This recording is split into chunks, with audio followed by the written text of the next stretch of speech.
નમસ્કાર, સ્વાગત છે મારી વાત યુટ્યુબ ચેનલમાં.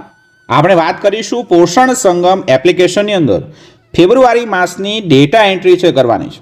સેમ બાળકો, મેમ બાળકો, એસયુડબલ્યુ, એમયુડબલ્યુ બાળકો છે તેની એન્ટ્રી પોષણ સંગમ એપ્લિકેશનની અંદર દર મહિને છે આપણે કરતા હોઈએ છીએ. જેમાં હાલ નવું એપ્લિકેશન છે આપણી સામે છે. આ એપ્લિકેશન છે એ તમને તમારા વોટ્સએપ ગ્રુપની અંદર નવું અપડેટ 1.0.4 એ પ્રકારનો એપીકે ફાઇલ છે તમને મળવા પાત્ર થઈ હશે.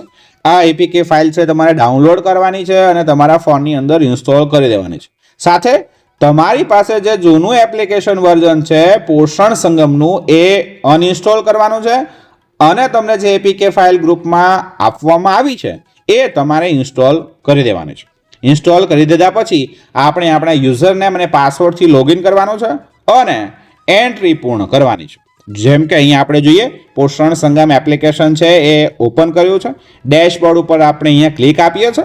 અહીંયા આપણી સામે એ મંથ અને યર છે. હવે અહીંયા જાન્યુઆરી મહિનો અને ફેબ્રુઆરી મહિનો છે તો આપણે ફેબ્રુઆરી ઉપર ક્લિક આપીએ છીએ. આ બધું વર્ષ છે એ આપણે કમ્પ્લીટ છે.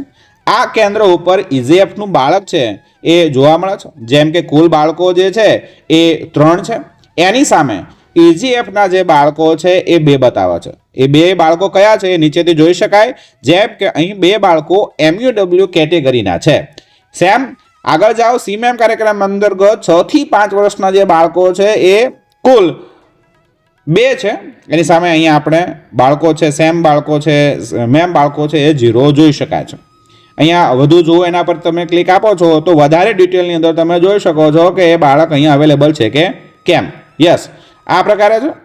પાછા આવી જશો અહીંયા આગળ જાઓ એટલે અંડરવેટના જે બાળકો છે પણ તમને જોવા મળે. 6 માસથી 5 વર્ષના બાળકો છે એ 2 છે.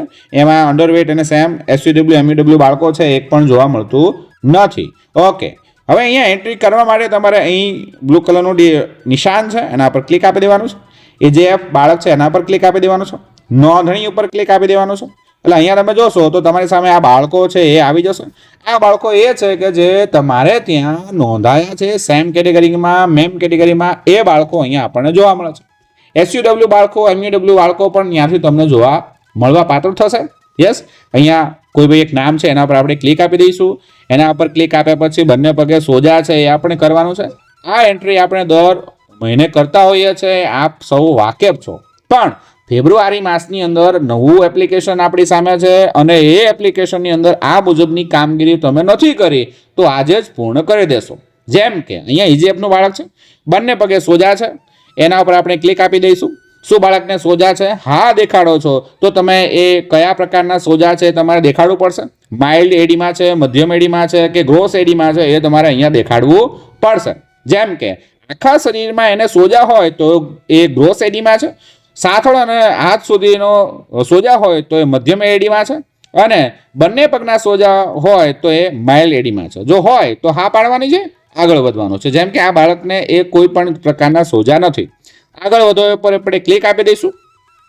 પછી આપણને આ ઇજીએફની અંદર ખાસ પૂછે કે શું બાળકને સ્તનપાન સંબંધિત સમસ્યા છે. કારણ કે ઇજીએફના બાળક છે એ સ્તનપાન કરતું હોય છે એટલે અહીંયા આપણને આ પ્રશ્ન પૂછે છે કે એને જમવાની અંદર એ સ્તનપાન કરવામાં કોઈ સમસ્યા છે કે કેમ. હા તો હા, ના તો ના. અહીંયા આપણે ના આપીશું, આગળ વધીશું. અહીંયા આપણને કહે છે કે ભાઈ 48 કલાક પહેલાં તમારે તબીબી પરીક્ષણ છે એ કરાવી દેવાનું છે. આરોગ્ય કચેરી છે ત્યાં જવાનું છે. ત્યાં જઈને એ બાળકનું તબીબી પરીક્ષણ થાય એ પ્રકારની પ્રવૃત્તિ તમારે હાથ ધરવાની છે. મમતા દિવસની અંદર પણ એ તબીબી પરીક્ષણ છે એ કરવામાં આવે છે. એ આપણે હા પાડીશું. અહીંયા આપણે આગળ વધીએ. તબીબી પરીક્ષણની તારીખ છે એ લખવાની આવશે. આ 48 કલાકમાં તમે એ કરી દેશો. તારીખ છે એ નોંધવાની છે. તબીબી પરીક્ષણ કોના દ્વારા કરવામાં આવ્યું છે એ પણ તમારે જોવાનું છે. જેમ કે ત્યાં આરબીએસકેની ટીમ હોય, પીએસસી એમઓ છે, સીએસસી એમઓ છે, સીએચઓ છે, એફએસડબલ્યુ છે, કોના દ્વારા તબીબી પરીક્ષણ કર્યું છે એ આપણે ખાસ નોંધવાનું છે. જેમ કે અહીંયા એફએસડબલ્યુ છે એના દ્વારા તબીબી પરીક્ષણ કરવામાં આવ્યું. શું બાળકને કોઈ બીમારી છે? તો હાલે કોઈ બીમારી નથી. આગળ વધો પર ક્લિક આપી દઈશો એટલે આપણી જે એન્ટ્રી છે એ ઇઝીએફની સક્સેસફુલ થઈ જશે. બાળકના ભૂખના લક્ષણો જુઓ અને ફક્ત સ્તનપાન ચાલુ રાખો. આ વસ્તુ આપણી સામે આવી ગઈ. આ પ્રકારનું નિશાન એ સૂચવે છે કે તમે ફેબ્રુઆરી માસની ડેટા એન્ટ્રી ઇઝીએફની બાળકની સંપૂર્ણ પૂર્ણ કરી દીધી છે. સેમ એ રીતે તમે બાળકો જે છે એ સીમેમના બાળકો છે, 6 માસથી 5 વર્ષના જે બાળકો છે એની અંદર પણ આવો. નોંધણી ઉપર ક્લિક આપો. ફેબ્રુઆરી મહિનો હોવો જોઈએ. અહીંયા જે ડન થઈ ગયેલું છે એનો અર્થ એ બાળકોની એન્ટ્રી આપણે સક્સેસફુલી અગાઉ કરી દીધેલી છે, એમાં વાંધો નથી. આપણે હવે એ બાળકની ફક્ત ને ફક્ત ગૃહ મુલાકાત કરવાની હોય. અહીંયા જે બાળક ઉપર ડનનું નિશાન નથી, આપણે એની એન્ટ્રી કરવાની છે. જેમ કે અહીંયા આ બેન છે, અહીંયા બંને પગે સોજા પર ક્લિક આપી દઈશું. આ સૌ જાણો છો, 48 કલાક પહેલાં આપી દઈશું. FSW દ્વારા પરીક્ષણ કરવામાં આવ્યું છે. આગળ વધો પર ક્લિક કરી દઈશું અને આ રીતે એની એન્ટ્રી છે સક્સેસફુલી કરી દઈશું. આ બાળકો એ છે કે જે TA4 છે એને આપવાનું હોય. પૂરક પોષણના કાર્યક્રમ અંતર્ગત તમે ગૃહ મુલાકાત કરો છો એ સમયે, અને TA4 વિતરણની એન્ટ્રી પણ તમારે પૂર્ણ કરવાની હોય. તો આ રીતે એ સીમેમ કેટેગરીના જે બાળકો જે છે એનું કરી દેશો. સેમ અંડરવેટ બાળકો છે એની અંદર પણ નોંધણી ઉપર જવાનું છે. અહીંયા આપણી પાસે આ એક બાળક છે, આપણે એનું પણ એન્ટ્રી કરવાની બાકી છે. એ પણ બાળકની એન્ટ્રી આપણે સંપૂર્ણ પૂર્ણ કરી દેવાની છે. યસ, અહીંયા આપણે પૂર્ણ કરી દીધી છે.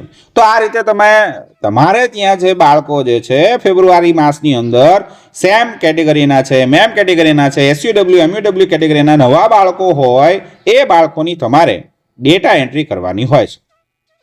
એ પછી તમારે છે ડેટા એન્ટ્રી સંપૂર્ણ પૂર્ણ થઈ ગયા પછી તમારે એની ગૃહ મુલાકાતની એન્ટ્રી પણ કરવાની હોય છે. જેમ કે અહીંયા તમે જોશો, અહીંયા આપણે જઈશું, કોઈ એક કેટેગરીનું બાળક લઈએ, સીમેમ કેટેગરીમાં તમે જાશો, અહીંયા બીજા નંબરનું ઓપ્શન, નોંધણી પછીથી બીજા નંબરનું ઓપ્શન છે ગૃહ મુલાકાતનું. ત્યાં તમારે જવાનું છે અને ત્યાંથી તમારે એ બાળકની ડેટા એન્ટ્રી છે પૂર્ણ કરવાની છે. જેમ કે ગૃહ મુલાકાત કરવા માટે નામની સામે એક ઘર જેવું નિશાન છે, એના પર તમે ક્લિક આપી દેશો. જે તારીખ તમારી સામે આવતી હોય એ તારીખ સામે તમારે સિલેક્ટ કરવાનું છે અને એની એન્ટ્રી પૂર્ણ કરી દેવાની છે. જેમ કે 26/1/2024ની અંદર આપણે એની એન્ટ્રી કરવાની હતી. કોઈ બી 3 મુદ્દાઓ પર તમે કાઉન્સલિંગ કર્યું છે અને સબમિટ ઉપર તમે ક્લિક આપો. અહીંયા તમારે લોકેશન છે એ ઓન કરવાનું આવશે. આપ સૌ જાણો છો એ તકેદારી મુજબ આ કામગીરી છે એ તમે કરી આપશો. ચલો, અહીંયા આપણને ના પાડે છે 200 મીટરથી એ રેન્જથી દૂર છે એવું દેખાડી રહ્યું છે. યસ, અહીંયા સબમિટ આપીએ. તો આ પ્રકારે તમે એ એન્ટ્રી છે એ ગૃહ મુલાકાતની છે એ પૂર્ણ કરી દેશો એટલે કોઈ સમસ્યાનું સર્જન થતું નથી. જો અહીંયા આપણે ડેટા સફળતાપૂર્વક સબમિટ થઈ ગયો છે. તો આ રીતે તમે એન્ટ્રી પૂરી કરી શકો છો. સાથે વજન ઊંચાઈની એન્ટ્રી કરવાની હોય એ બાળકની ગૃહ મુલાકાત કરવા ગયા છો તો એની વજન ઊંચાઈની એન્ટ્રી પણ કરવાની હોય. એ માટે મોનિટરિંગ સમય સૂચિ ઉપર તમારે ક્લિક આપવાનું છે. ત્યાંથી એ બાળકનું તમારે વજન અને ઊંચાઈ છે એ પણ અહીંયા નોંધી દેવાનું છે. યસ, અહીંયા તમે જોશો બધાએ ચોકડીનું નિશાન આપ્યું છે, ખોટાનું નિશાન છે. એનો અર્થ એ થયો કે આપણે એ બાળકને હજુ સુધી એન્ટ્રી છે એ કરી નથી એના વજન અને ઊંચાઈની. તો એ પણ તમે 100% પૂર્ણ કરી દેશો. તો આ મુજબ પોષણ સંગમ એપ્લિકેશનની અંદર નવો આવેલો અપડેટ છે એ મુજબ તમારે આ એન્ટ્રી છે કરવાની છે. નવું અપડેટ છે એ 1.0.4 એક નંબરનું આ એપીકે ફાઇલ છે, પોષણ સંગમ એપ્લિકેશન છે. તમારા ગ્રુપની અંદર એ શેરિંગ થઈ ગયું છે. જલ્દીથી તમે ફેબ્રુઆરી માસના જે નવા નોંધાયેલા બાળકો છે એની ડેટા એન્ટ્રી કરી દેશો. સાથે જે નોંધાયેલા બાળકો જે છે એ બધાની ગૃહ મુલાકાત છે એ પૂર્ણ કરી દેશો. ફરી મળીશું નવી માહિતી સાથે. ત્યાં સુધી રજા આપશો. અને હા, મારી વાત યુટ્યુબ ચેનલને સબસ્ક્રાઇબ નથી કર્યું તો આજે જ કરી દેશો. ફરી મળીએ નવી માહિતી સાથે.